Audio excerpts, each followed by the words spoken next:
반갑습니다. 2022학년도 고3 6월 모의평가 해설 강의 확률과 통계에 오신 것을 환영합니다. 저는 체인지싹 최은진입니다. 여러분 오늘 정말 고생 많으셨고요. 정말 기다렸던 여러분이 아마 많이 상상했던 6월 모의평가를 보는 그 순간 그 날을 많이 상상해왔던 그 날이 바로 오늘이 아니었을까 싶습니다.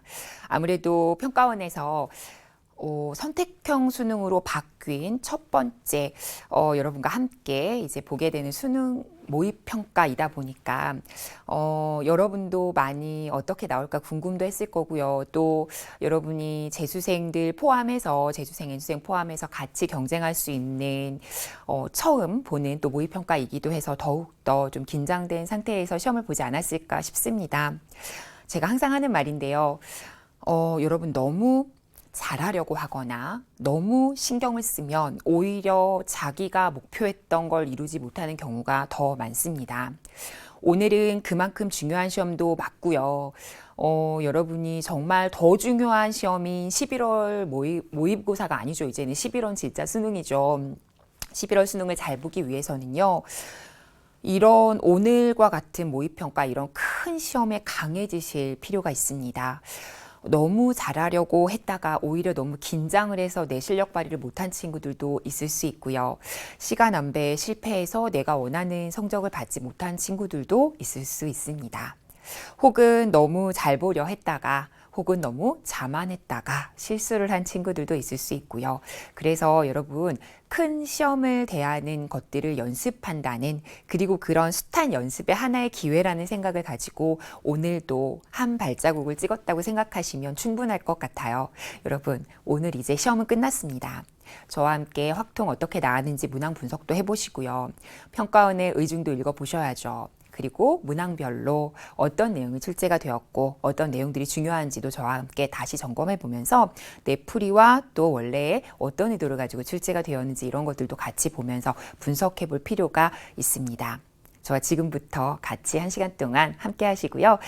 우선 선생님은 확률과 통계 분석을 맡았습니다. 그래서 저도 이제 여러분과 똑같이 문제를 풀어보면서 이런 생각으로 여러분이 문제를 풀고 있겠구나. 이번 시험은 이렇게 출제가 됐구나. 평가원에서 이런 의도를 가졌겠구나 하는 것들을 저도 나름대로 정리를 또 해보았고요. 그 얘기를 지금부터 잠깐 해보겠습니다. 자, 같이 한번 보시죠. 우선 오늘 시험은요, 선택형, 특히 이제 확통을 제가 분석을 하니까 확통 위주로 말씀을 드리면요. 문항의 난이도가 여러분 느끼셨겠지만요. 느끼는 건 누구나 비슷할 겁니다. 전체적으로 평이하다는 느낌을 받았던 건 사실이에요. 평이하다는 느낌을 받을 때는 주로 최고난도 문제인 29번, 30번을 놓고 많이 그런 것들을 판가름을 하는데요. 특히 29번, 30번이 다소 무난한 수준으로 출제가 되었다는 거에는 다들 이견은 없을 겁니다.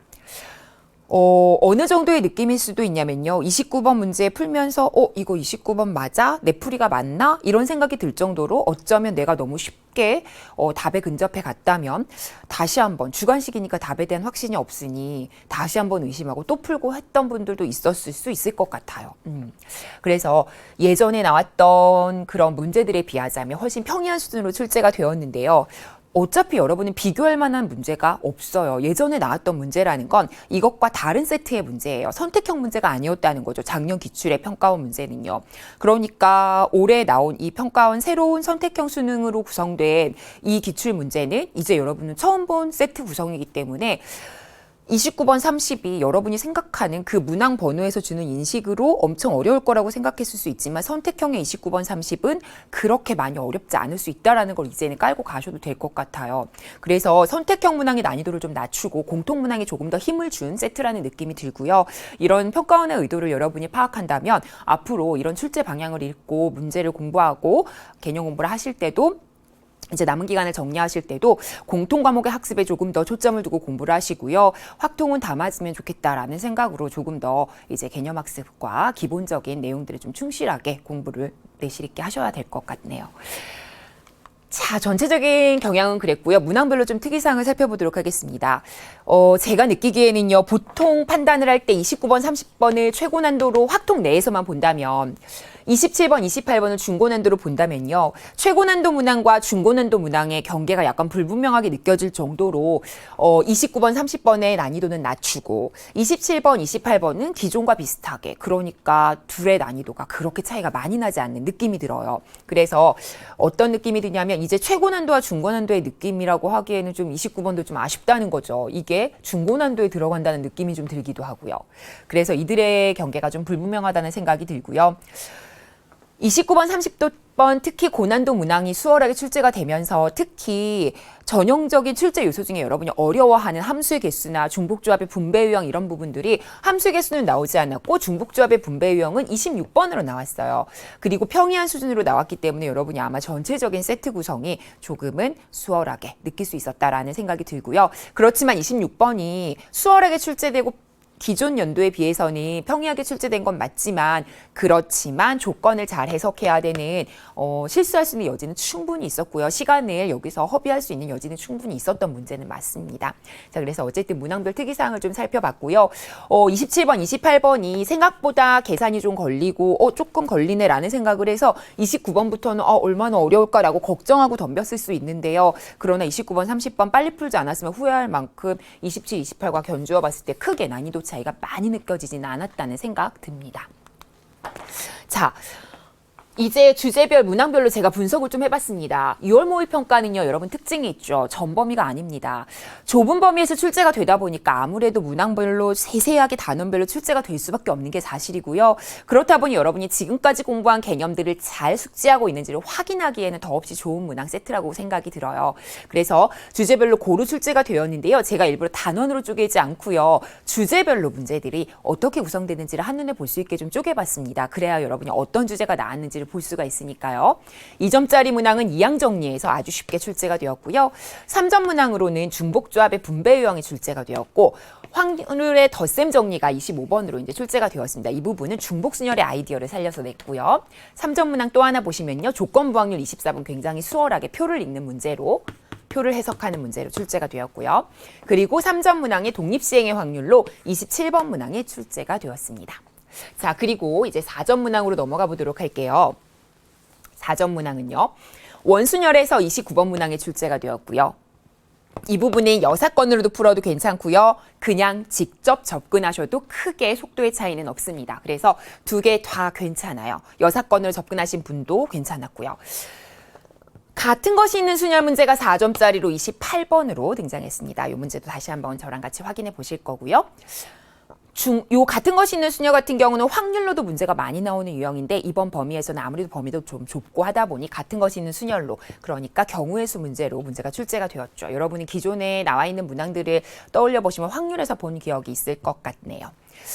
자, 중복조합, 이제 4점짜리는 됐고요. 그리고 나서 4점짜리 세 문제인데요. 그 중에 마지막 4점, 확률의 곱셈 정리 30번 문항에 출제가 되었습니다. 30번은요, 문제 출제 의도 자체가 여사건이었어요. 여사건이 아니고는 좀 굉장히 복잡하게 돌아갈 것 같고요. 그래서 이 문제는요, 29번 같은 경우는 오히려 여사건도 괜찮고 그냥 직접 접근하셔도 괜찮은데요. 원순열 문제는 30번 같은 경우는 여사건으로 푸시는 게 훨씬 더 수월하게 가질 수 있는 문제였습니다. 이렇게 해서 3점짜리 4문제, 4점짜리 3문제, 그리고 2점짜리 1문제 이렇게 26점을 구성해서 시험을 냈습니다. 자, 그래서 연계교재에서 이제 문제가 지금 수특에서만 연계가 되는 상황인데요. 50% 연계가 되고 있는 거 알고 계시죠? 그래서 25번, 28번, 29번이 각각 이렇게 연계교재에 10쪽, 51쪽, 10쪽에 있는 문제와 연계가 되었다는 거 비교하면서 책 같이 펴놓고 보시면 조금 더 도움이 될 겁니다. 자, 연계라는 거는요, 제가 항상 얘기하지만 연계가 되었다고 해서 문제가 똑같이 나오지 않아요. 여러분이 보시면서 뭐야, 문제 똑같지도 않은데 이게 연계야? 라고 생각하실 수 있지만요. 이 문제를 풀면 이 문제의 핵심 아이디어가 내가 풀고 있는 이 모의평가 문제에 나왔다. 그러면 이제 이게 연계되었다고 보고요. 그래서 이 문제를 풀면 풀 수 있게 낸 거. 혹은 문제에서 있던 발문이나 문제의 형식 있죠. 예를 들어서 뭐보다 클 때는 뭐를 하고 뭐보다 작을 때는 어떻게 하고 라는 식의 그런 설정이나 세팅이 비슷한 경우들도 있어요. 그래서 문제가 완전히 똑같지 않더라도 이걸 보면 익숙하게 되어서 조금 더 잘 풀 수 있다라는 것도 연계로 보기 때문에요. 그리고 충분히 낯선 상황에서 시험이 제한된 상황에서 긴장된 상태로 풀 때 그런 정도 풀어본 경험이 있다면 그런 것들이 좀 충분히 도움이 되거든요. 그래서 한번 비교해 가면서 아, 이런 게 있었지라는 것도 같이 확인해 보시면 좋겠습니다. 자, 그럼 지금부터 저와 23번 문항 지금부터 시작해 보도록 하겠습니다. 23, 24번은요. 거의 눈으로 풀 수 있을 정도로 굉장히 기본적인 내용이죠. 23번은요. 이항 정리 문제입니다. 자, 여기서의 포인트는요. 이항 정리에서 일반항을 여러분이 제대로 구성을 하셔야 되고요. 따라서 1 플러스 2x의 5제곱을 전개했다고 했으니까요. 이거의 일반항을 구해보시면요. 5 컨비네이션 R에 2x의 R제곱 이렇게 정리하실 수 있겠죠. 그리고 나서 x 세제곱의 개수를 구하라고 했기 때문에 R이 3일 때 그때 개수를 구해주시면 되고요. x R제곱에 R이 3이니까 그렇다면 5 컨비네이션 3에 2의 세제곱이다 해서 10 곱하기 8, 80 이렇게 정리해 주시면 되겠습니다. 하실 수 있겠죠? 좋습니다. 24번으로 갈게요. 자, 24번 역시 문제는 길지만 전형적인 조건부 확률을 물어보고 있는 문제입니다. 자, 동아리 학생 20명을 대상으로 변수가 2개죠. 진로활동 A, B 그리고 학년 1, 2학년 구분을 해두었고요. 결국에는 우리가 원하는 건 뭐냐면요. 임의로 선택한 한 명이 진로활동 B를 선택한 학생일 때 여기서 벌써 조건부 확률의 느낌이 들죠. 이 문제는요. 문제 출제 의도는요. 조건부 확률이고요. 조건부 확률의 실생활 유형을 표를 잘 해석해서 구해낼 수 있는지라는 문제입니다.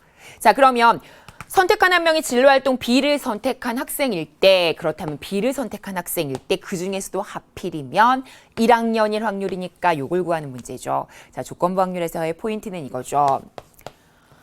진로활동 B를 선택했다는 전제하에 하필이면 1학년 학생일 확률을 구하라 이렇게 됐죠. 그렇다면 조건부 확률의 정의에 따라서 P가 나오는 확률분의 1이면서 B가 나오는 확률분의 1학년이면서 진로활동 B를 선택한다라는 걸 하면 되는데 지금과 같이 이렇게 단위가 명수인 경우는요. 확률이 아니라 그대로 n을 기준으로 가져가도 괜찮다고 말씀을 드렸었죠. 따라서 B인 경우는 9, 9명 중에서 1학년이면서 B인 경우는 5명 해서 9분의 5 이렇게 정리해서 정답은 2번이 되겠습니다. 하실 수 있겠죠. 자, 그래서 24번까지 무난하게 풀어봤습니다. 자, 이제 25번 문항으로 가보도록 하시죠. 자, 여기 연계교재에 어디에서 연계가 되었는지 표시가 되어 있네요. 확통 10쪽의 4번 문항과 연계가 되어 있으니까 같이 비교하면서 보셨으면 좋겠고요. 자, 보도록 합시다. 1부터 5까지 중복을 허락해서 4개를 선택하고 일렬로 나열하여 만들 수 있는 모든 4자리 자연수 중에서 임의로 하나의 수를 선택할 때 선택한 수가 3,500보다 클 확률은 문제집에서도 많이 봤을 수 있는 워낙 유명한 중복수열을 이용한 숫자 구성을 하는 그런 문제예요. 사실은. 교과서에서도 많이 봤을 법하고요. 너무나 전형적인 문제라 여러분이 익숙한 느낌이 들지 않았을까 싶습니다. 대신에 이 문제에서 만약에 오답이 나왔다면 조건들을 좀 잘 파악하지 못하고 실수를 했을 가능성이 좀 있어요. 우선은 중복을 허락했다는 말을 여러분이 조심하셔야 되고요. 그리고 이제 4개를 선택했단 말, 나열을 했다는 말, 이런 구성들을 여러분이 잘 파악했는지를 보셔야 되는 거고요. 또 하나는 3,500보다 커야 된다라는 얘기입니다.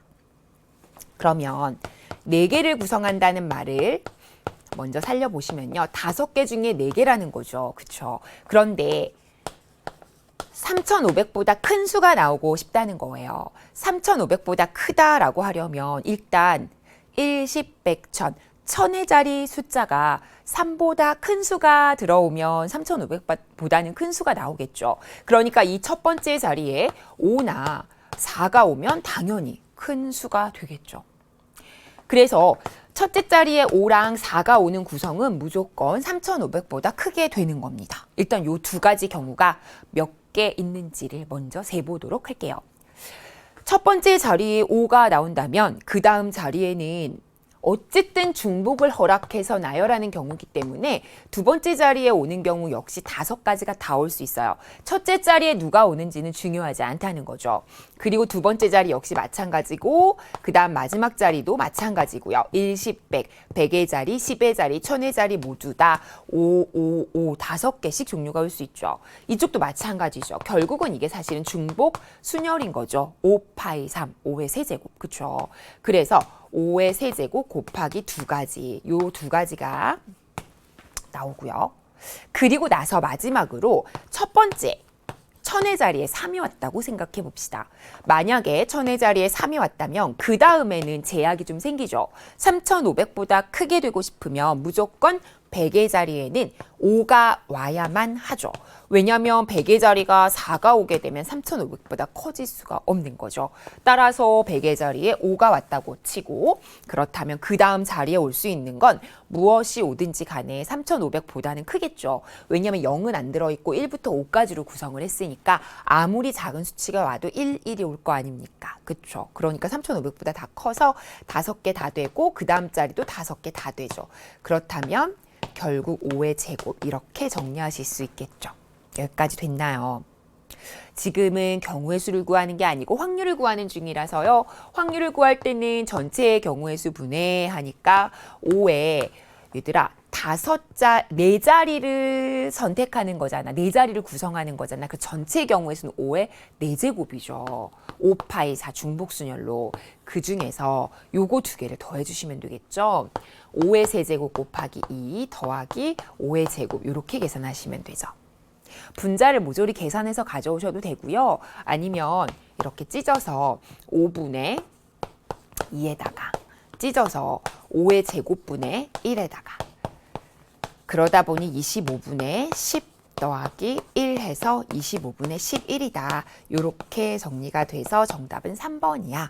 이렇게 처리하시면 되겠습니다. 하실 수 있겠죠. 연계교재와 완전히 문제가 똑같지는 않지만 이런 느낌이 좀 비슷해요. 어떻게 이제 구성을 해야 된다는 것들을 여러분이 직접 수작업을 좀 섞어가면서 한다는 그런 느낌들 좀 비슷하고요. 뭐보다 크다, 뭐보다 작다 이런 것들은 제가 개념할 때도 또 많이 해드렸었고 워낙 교과서나 기본 문제 유형으로도 많이 봤던 거라 제가 봤을 때 체감 난이도가 좀 높지 않았을 것 같은 그런 문제 중에 하나입니다. 대신에 여러분이 여기서 만약에 실수를 했다면 아마도 오답을 냈다면 이제 이런 조건들 중복을 허락했다는 조건 4개를 선택했다는 조건 이걸 잘못 보면 5개로 할 수도 있거든요. 나열을 한다는 거 뭐 이런 세세한 조건들을 좀 잘 파악해야 문제에서 실수가 나지 않겠죠. 이런 것들 좀 잘 보셨으면 좋겠고요. 자 그러면 26번으로 가서 또 보도록 하겠습니다. 자 26번은요. 자 이게 이제 중복조합의 분배 유형이에요. 자, 중복조합 중에서도 그 중에서도 분배 유형에 해당되는 건데요. 문제가 생각보다 처음에 느끼기엔 좀 까다롭게 느꼈을 수도 있어요. 이 문제에서 만약에 오답을 범했다면 아마도 3명의 학생에게 남김없이 나누어 주는데 3가지 3개 카드를 각각 한 장 이상씩 받는 학생이 있도록 나누어 주는 경우 요 말을 해석을 잘 못한 거죠. 이 말이 이 문제에선 굉장히 중요한 단서인데요. 빨간색 카드가 4장이 있고요. 레드라고 쓸게요. 파란색 카드가 2장이 있어요. 블루라고 쓸게요. 노란색 카드 옐로우가 1장이 있어요. 그래서 7장의 카드가 있는데요. 이 중에 3명의 학생에게 남김없이 나눠주고 싶은 건데요. 근데 이 말이 무슨 말일까요? 3가지 3개 카드를 빨파노 각각 한 장 이상 받는 학생이 있도록 나눠주겠다는 거예요. 그러면 한 장 이상 받는 학생이 있다는 건 각각 빨파노를 한 장 한 장 한 장을 가지고 있는 학생이 반드시 있다는 거죠. 무슨 말인지 아시죠? 근데 한 장만이 아니라 한 장 이상이에요. 그러니까 3명의 ABC 학생이라고 한다면 그 ABC 학생이 어쨌든 한 명은 빨판호를 하나씩은 다 가지고 있어야 돼요. 물론 더 많이 갖고 있을 수도 있죠. 그러나 이제 색색별로 하나씩은 다 가지고 있는 사람이 한 명은 있어야 된다 그 얘기인 거예요.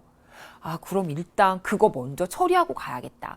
분배 유형에서 나눠주는 대상에 제약이 생긴다. 누구는 몇 개 받고 누구는 몇 개 받고. 무슨 말인지 알죠? 그러면 이것들을 수작업을 하든 나눠주고 시작하든 보통 그렇게 간다고 얘기했었거든요. 그래서 3명 중에 1명을 선택을 해줘요.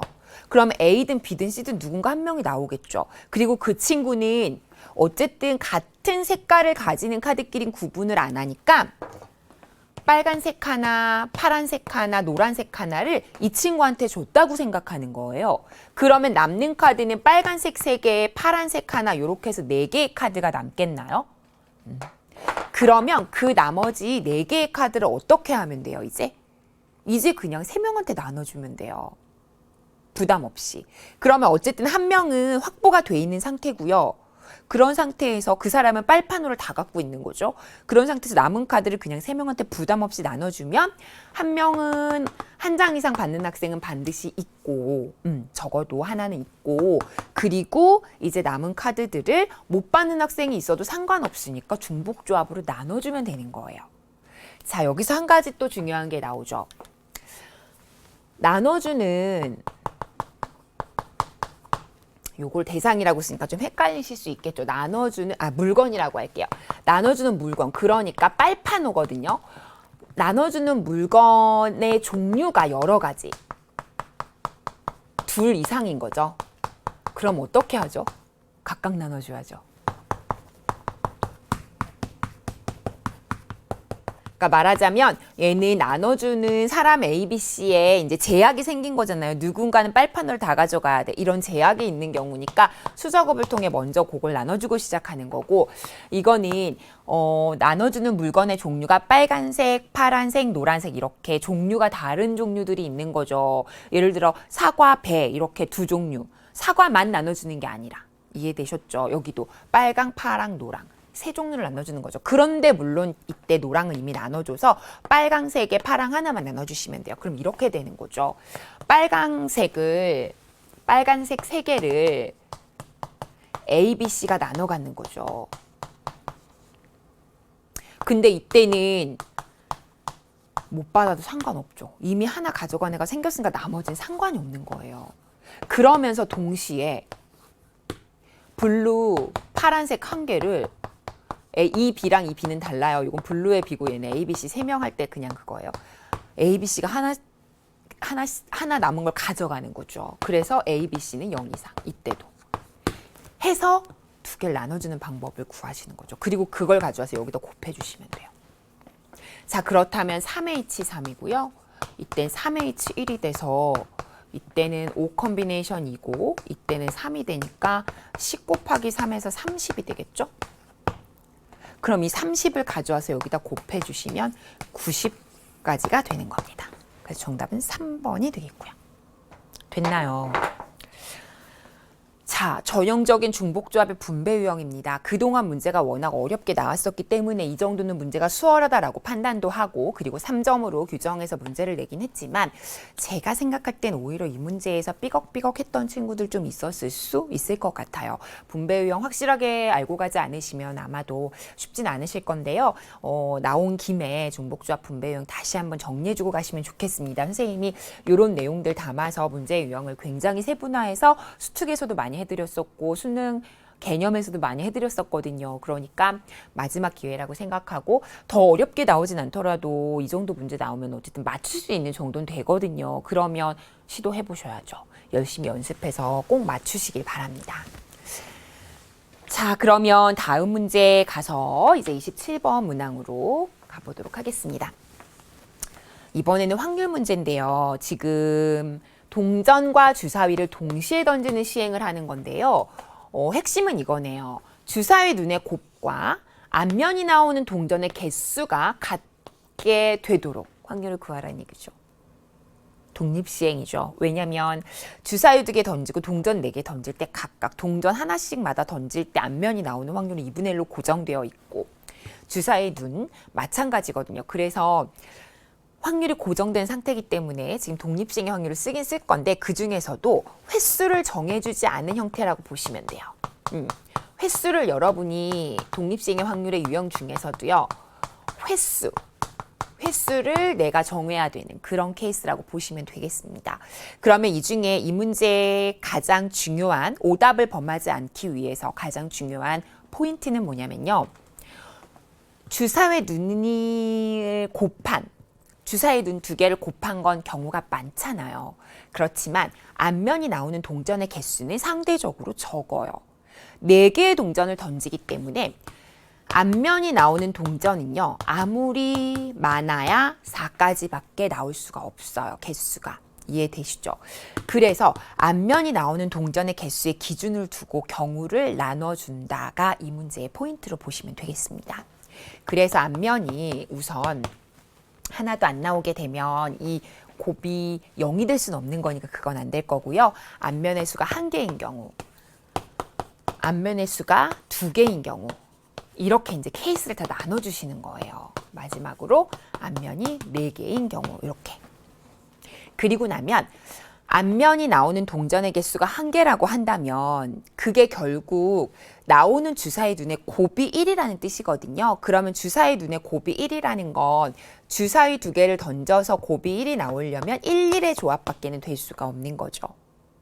그러니까 이제 뭘 구하게 되는 거냐면 동전은 4개 던져서 앞면이 1개만 나오고 주사위는 2개 던져서 1, 1이 나오는 경우를 구한 다음에 그들을 곱해준다는 얘기가 되는 거예요. 확률을. 이해되셨어요? 그런데 각각이 나오는 확률이 바로 독립시행의 확률이 되는 거죠. 샘플을 잡아서 먼저 첫 번째만 구해보도록 할게요.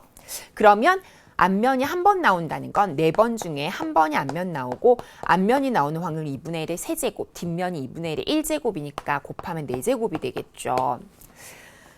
그리고 이제 1,1이 나오는 건데요. 주사위를 2개를 동시에 던져서 1이 나온다는 건 6분의 1, 1이 나오는 것도 또 하나 던져서 1이 나오는 거 6분의 1이겠죠. 그래서 6분의 1의 제곱이 되는 겁니다. 순서 바꿀 필요 없는 거고요. EC2 하면 되니까. 자, 그 다음 그렇다면 이제 두 번째 케이스로 앞면이 2번이 나왔다라고 한다면 그때 주사위의 눈의 곱이 2가 된다는 뜻이에요. 그럼 주사위의 눈은 1, 2 아니면 2, 1이 나오는 거죠. 그 조합을 또 써주셔야죠.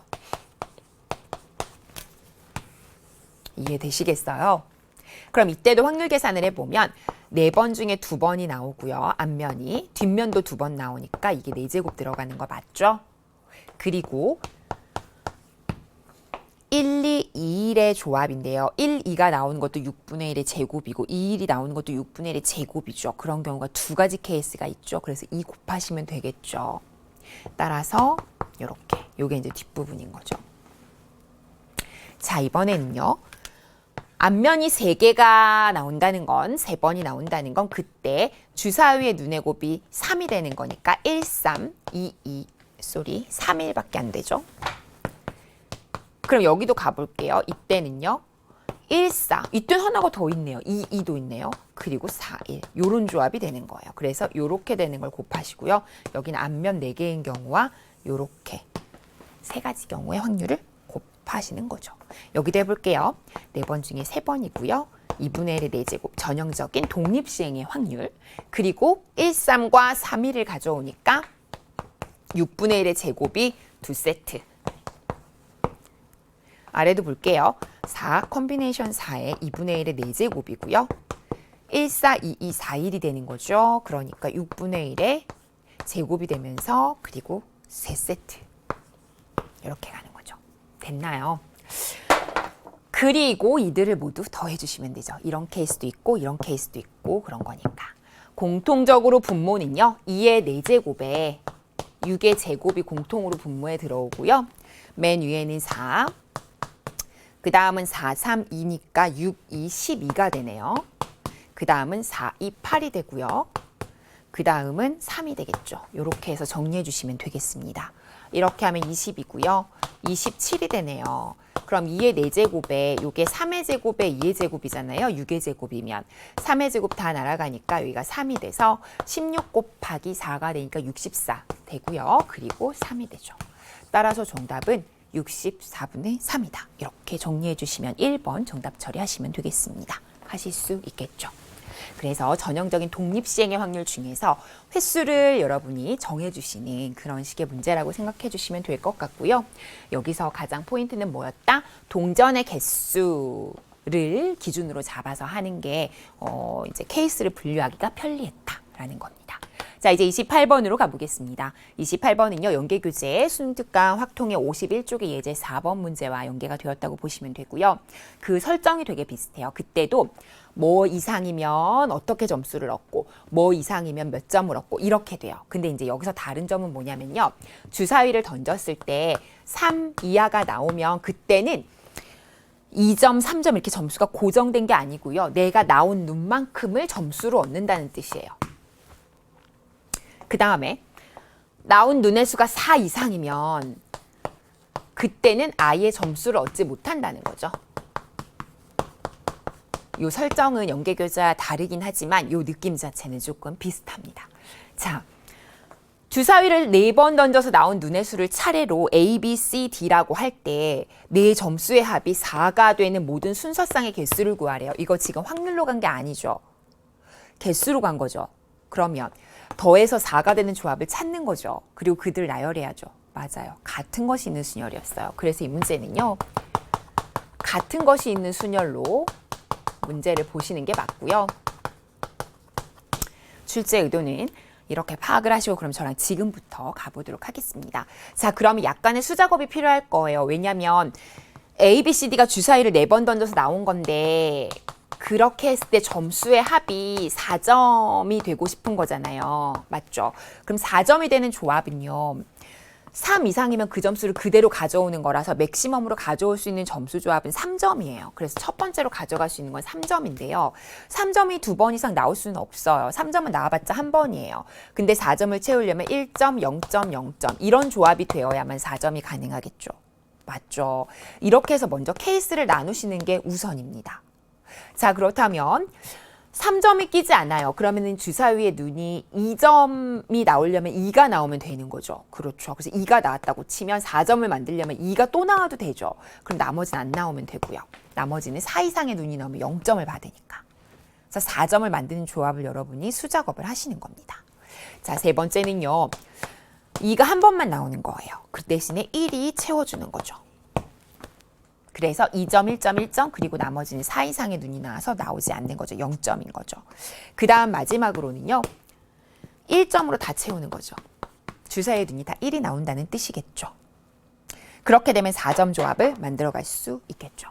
자, 그러면요. 이제 일단 이렇게 되는 조합을 먼저 순서를 정해볼까요? 제가 맨 처음에 던졌을 때 0점이 나올지 맨 처음에 던졌을 때 1점이 나올지 순서부터 정해야 되니까 같은 것이 있는 순열로 순서를 정해주시는 겁니다. 여기도 마찬가지예요. 같은 것이 있는 순열로 순서를 정해주시고요. 여기도 같은 것이 있는 순열로 순서를 정해주시는 겁니다. 그럼 결국 여기는 1이겠죠. 맨 밑에는. 이렇게 된 다음에 사실은 이 안에 있는 건 고정된 수가 아니에요. 4 이상 중에 누가 올지 모르는 거거든요. 그래서 여기에 누가 올지는 여러분이 정해 주셔야 돼요. 이게 만약에 확률이었다면 확률 계산을 하시는 건데 지금은 경우의 수기 때문에 여기에 올 수 있는 선택권을 가지고 경우의 수만 곱해 주시면 됩니다. 4, 5, 6이 겹쳐서 올 수도 있어요. 왜냐하면 주사위를 던지는 시행을 4번을 독립적으로 하는 거기 때문에 그래서 만약에 여기가 4, 5, 6 중에 누가 올지 모르지만 3개의 선택권이 다 올 수 있다는 거죠. 여기도 마찬가지죠. 그러니까 여기는 3 곱하기 3의 경우의 수가 나오겠죠. 그때마다 각각. 여기도 마찬가지예요. 여기도 3, 3가지 올 수 있고 여기도 3가지 올 수 있는 거 아시겠죠? 그래서 이때도 3 곱하기 3의 경우의 수. 여기는 얘만 고정되어 있지 않은 거니까 3 하나만 곱해주시면 되겠죠. 4, 5, 6이 이 케이스에만 올 수 있는 거죠. 그렇죠? 여기는 끝났고요. 그래서 이들을 모두 케이스별로 구분한 거라 더해주시면 되겠습니다. 자, 정리해 볼게요. 4, 3, 12. 12 곱하기 9 하니까 108이 되겠죠. 4, 3, 4 없어지네요. 3이 6이죠. 6, 9, 54네요. 그 다음에 얘는 4, 3, 12 곱하기 3이니까요. 36이고요. 그리고 1이니까 다 더해주시면 되겠습니다. 자, 그러면 이렇게 더하면요. 91이고요. 91에 108을 더하면요. 199구나. 그래서 정답은 199, 5번이 되겠습니다. 하실 수 있겠죠. 같은 것이 있는 순열을 이용해서 그리고 연계교재에 있는 처음 세팅을 비슷하게 활용하면서 가져간 문제입니다. 그래서 아마 여러분이 문제의 친숙도는 좀 높긴 할 텐데요. 그럼에도 불구하고 케이스를 좀 나누면서 확률 구하는 문제가 사실은 이런 건 더 많이 나왔었기 때문에 익숙하게 연필의 흐름대로 가다가 확률 구해놓고 다시 돌아온 친구들도 있었을 거고요. 어쨌든 문제를 보고 시간을 아껴가면서 좀 답을 잘 구해낼 수 있게 연습을 좀 하실 필요는 있겠네요. 잘 하셨고요. 자, 그럼 이제 우리 29번 문제로 가보도록 하겠습니다. 역시 연계교재 문제고요. 29번 문제는요. 맞습니다. 바로 원순열입니다. 원순열 문제는 매년 지금 모평에서 건드리고 있는 주제고요. 빠지지 않고 그러면서 이웃한다, 이웃하지 않는다고 하는 특정한 조건을 주면서 계속 문제들을 바꿔가며 내고 있습니다. 워낙 원순열 부분은요. 오픈도 많이 되어 있는 유형이고 문제 주제이기 때문에 아마 여러분 연습이 많이 되었을 거라고 생각은 들어요. 그래서 29번 수월하게 풀었을 수도 있고요. 아니면 이 조건을 좀 해석을 잘 못하면 조금은 헤맸을 수도 있는데요. 곱해서 이웃한 두 개의 의자가 숫자의 곱이 12가 되지 않도록 배열하겠다는 거예요. 무슨 말인지 아시겠죠? 그러면 두 수를 곱했는데 12가 안 되고 싶은 거죠. 예를 들어 3, 4 이렇게 붙어 있는 건 안 된다는 거예요. 2, 6 이렇게 붙어 있는 건 안 된다는 거죠. 무슨 말인지 아세요? 그러니까 우선적으로 여사건을 고려해서 생각한 친구들도 있었을 것 같아요. 저는 여사건도 풀어드려 볼게요. 여사건으로 푼다면 3, 4가 이웃하는 경우나 2, 6이 이웃하는 경우를 빼주면 되는 거죠. 전체에서. 무슨 말인지 아시죠? 그러니까 전체에서 이웃한 거의 곱이 12가 있는 경우를 빼는 거예요. 무슨 말인지 아시죠? 여사건으로 하고 싶으면 곱해서 12가 된다는 건 3, 4가 이웃하는 경우가 있다면 그게 곱해서 12가 되는 경우가 존재하는 거죠. 아니면 2, 6이 묶인 이웃해서 있는 경우 있죠. 그 경우를 빼주시면 되고요. 근데 이 안에는요. 3, 4가 이웃했다고 하면 이 안에 2, 6도 이웃하는 게 들어있을 거고요. 이 안에는요. 2, 6이 이웃하는 걸로 기준으로 잡는다면 3, 4도 이 사이에서 이웃해서 같이 하는 경우도 있겠죠. 그러니까 여기는 뭘 겹쳐서 했을 거냐면 3, 4끼리 이웃하면서 2, 6끼리 이웃하는 경우는 아마도 겹쳐서 했을 거예요. 두 번 셌다는 거죠. 그거를 빼준다고 생각하면 아마 실수 없이 가실 수 있을 거고요.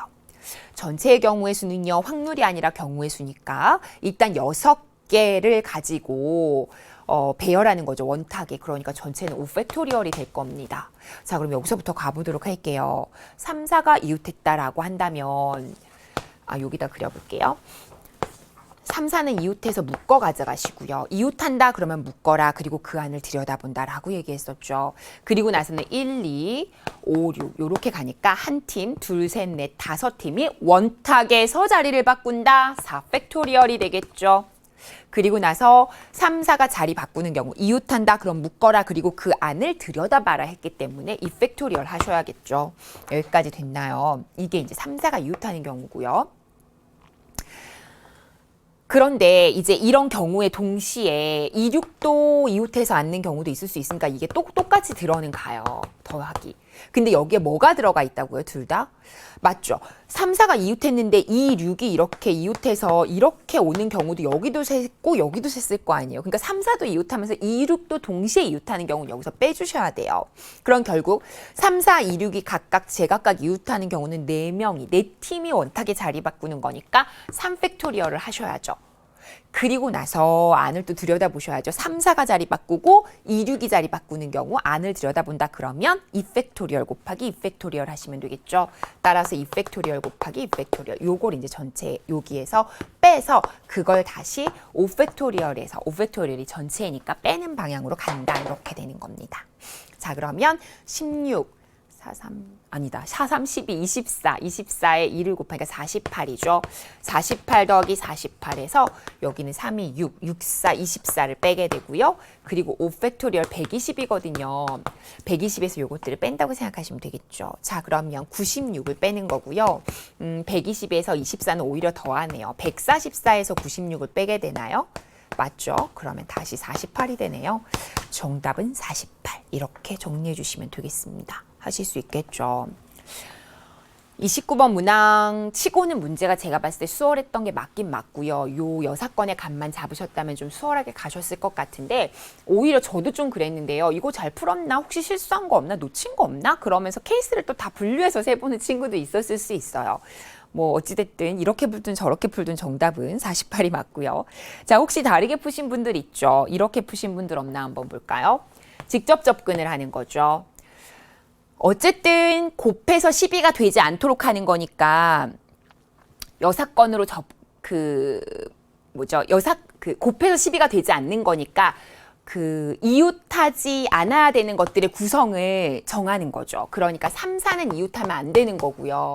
2, 6도 이웃하면 안 되는 거예요. 이것도 이웃하면 안 되고 이웃하면 안 되는 거예요. 그래서 그걸 직접 접근을 하는 거예요. 그렇다면 3하고 4를 떼놓는 거죠. 무슨 말인지 아시겠죠? 그럼 떼놓는 방법은요. 의자가 6개가 있는 거니까 이런 구성을 할 수 있어요. 또 마찬가지로 3, 4가 이쪽으로 오고 그리고 이런 구성을 할 수 있죠. 요건 결국 구성이 같아요. 좌우만 바뀌었을 뿐이고. 무슨 말인지 아시죠? 그리고는 아니면 3, 4가 이렇게 마주보는 형상을 하고 있고 이렇게 앉는 경우가 있을 수 있겠죠. 그래서 이렇게 세 가지 케이스로 구분을 먼저 하세요. 그리고 나서 여기에 어떤 조건까지 있어야 되냐면요. 2, 6도 이웃하면 안 되는 거예요. 그래서 어떻게 할 거냐면 이렇게 놓은 상태에서 먼저 다 배열을 하세요. 3, 4를 고정시키는 건 한 가지 경우죠. 아무것도 없는 원탁에 고정시키는 거니까 거기에다가 그러니까 곱할 필요가 없어요. 그런 다음에 나머지 4개를 안 치는 거예요. 3, 4가 일단 고정이 되었으면 누군가의 자리가 고정된 순간 더 이상 원순열은 아니다 하니까 나머지를 나열하는 방법인 4팩토리얼을 하시면 되겠죠. 그리고 나서 거기에서 누굴 빼주냐면 2, 6이 이웃해서 앉았다면 그걸 빼주시면 되죠. 부분 여사건을 이용한다는 겁니다. 제가 얘기하는 용어 중에 교육과정상의 용어는 아니지만 부분적으로 내가 필요한 것들을 구하고 그 안에서 드러내는 느낌. 그래서 4팩토리얼을 하고 여기서 2, 6이 이웃해서 앉는 경우를 빼겠다는 거죠. 2, 6이 이웃하면 이렇게 앉거나 이렇게 이웃하는 경우밖에 없는 거죠.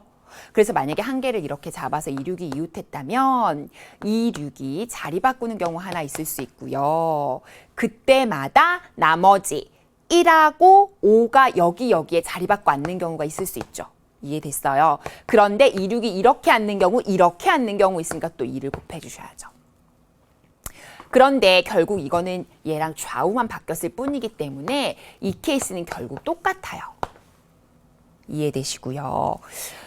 마지막 케이스도 똑같이 볼게요. 역시 4팩토리얼을 해요. 왜냐? 3, 4는 고정시키는 건 방법이 들지 않아요.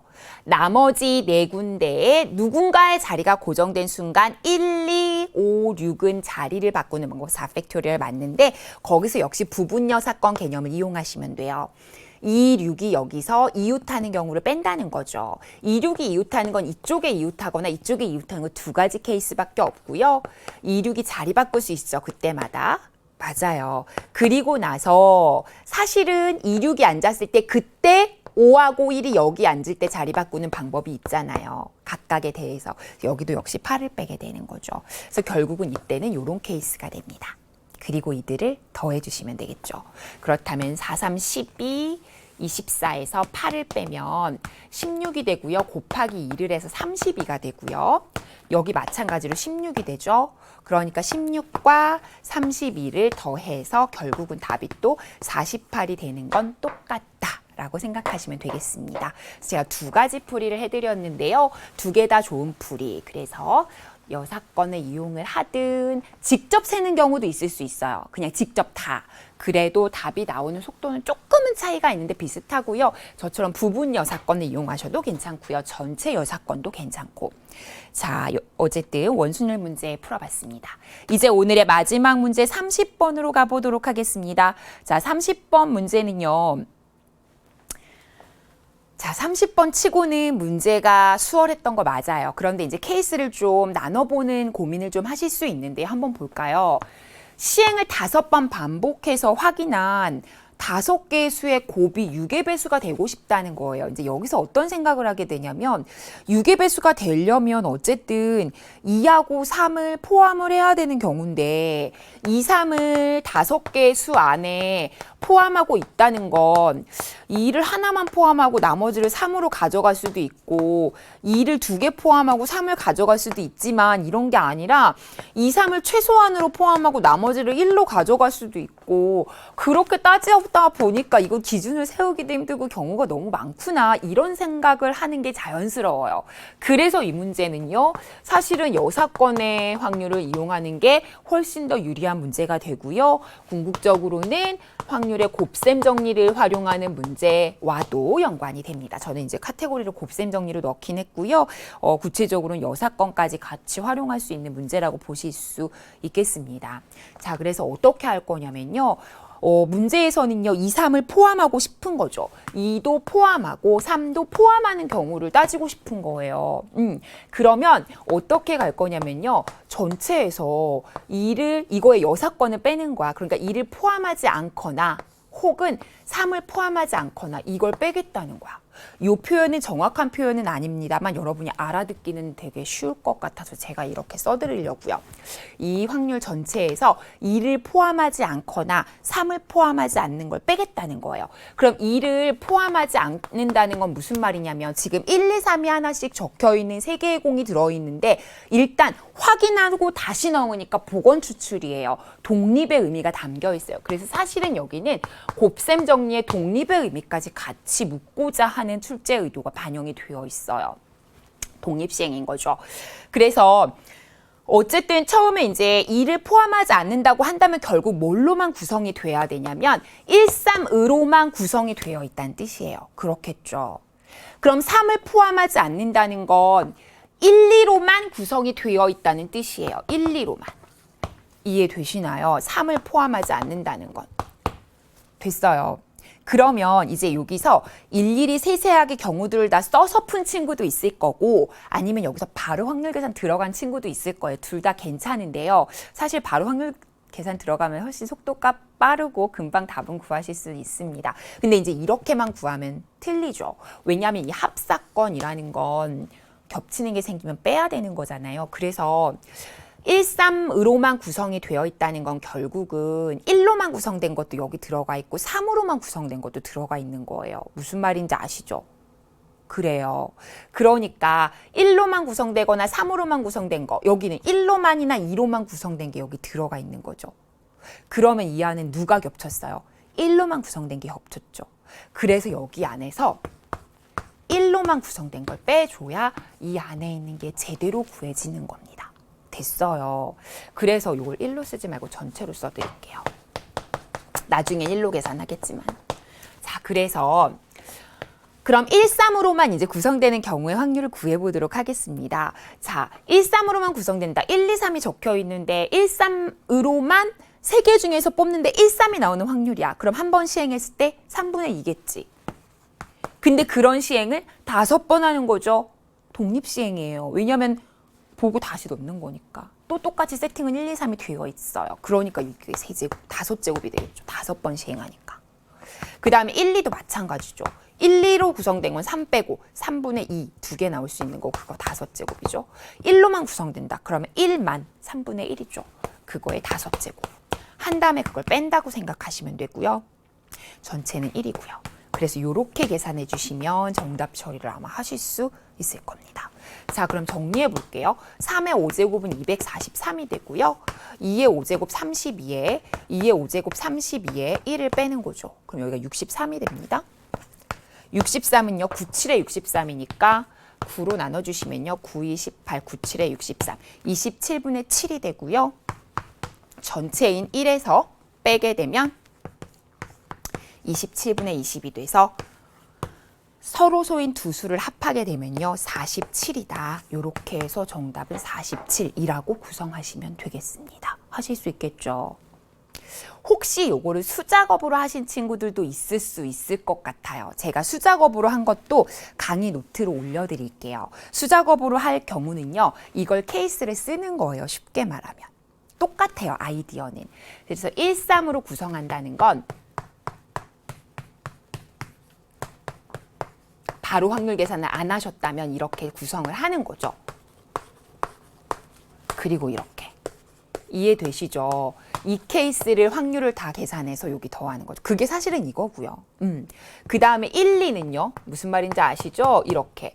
그 다음에 똑같이 이제 이렇게 하는 거예요. 또 2 하고. 그런데 여기서 이제 11111은 겹치는 거죠. 그걸 하나 두 번 들어가니까 뺐다는 거예요. 빼겠다는 거죠. 그래서 요것들을 다 확률 계산해서 더해도 정답은 똑같이 요 안에를 구성할 수 있고 그걸 1에서 이제 빼는 방향으로 가시면 똑같아요. 그래서 제가 수작업으로 한 것도 같이 자료실에 파일을 올려드릴 테니까 그거 한번 참고해 보시고요. 이 문제는요, 전형적으로 여사건의 확률과 그리고 확률의 곱셈 정리를 섞어서 독립인 경우 그렇게 이용한 문제라고 보실 수 있겠습니다. 여러분, 제가 여러분께 꼭 당부하고 싶은 말은요, 29번, 30번이 예전에 그런 느낌으로 어렵다고 느끼거나 혹은 힘들 거라고 예상해서 시간에 쫓겨서 버리거나 포기하거나 하는 일이 있지 앞으로는 절대 있어서는 안 된다는 걸 아마도 이번 평가원 시험을 통해서 뼈저리게 느꼈을 겁니다.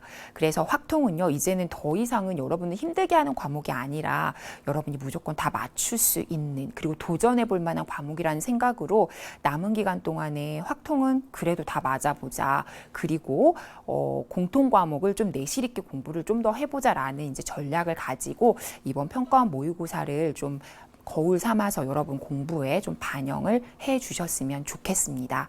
여러분 항상 이 모의고사라는 거는요, 자신의 실력을 점검하고 또 앞으로의 공부 방향을 제시해 주는 의미가 있어요. 그런 것들을 얼마나 잘 이용하고 나에게 유리하게 가져가느냐, 그게 여러분 이 수험 생활의 중반기에 온 여러분이 가장 현명하게 이 시험을 대처하는 방법이 아닐까 싶습니다. 시험을 잘 봤다 못 봤다에 너무 자만하거나 낙오되지 마시고요. 지금 이 순간에 여러분에게 필요한 게 무엇인지를 잘 고민해보고 현명하게 수험 생활을 하셨으면 좋겠습니다. 여러분, 저는요 또 여러분과 함께 다른 강의로 또 도와드리고 또 여러분을 서포트할 테니까요. 여러분, 오늘 정말 고생 많으셨고 오늘 정말 수고 많으셨습니다. 우리는 또 다른 강의로 만나도록 하겠습니다.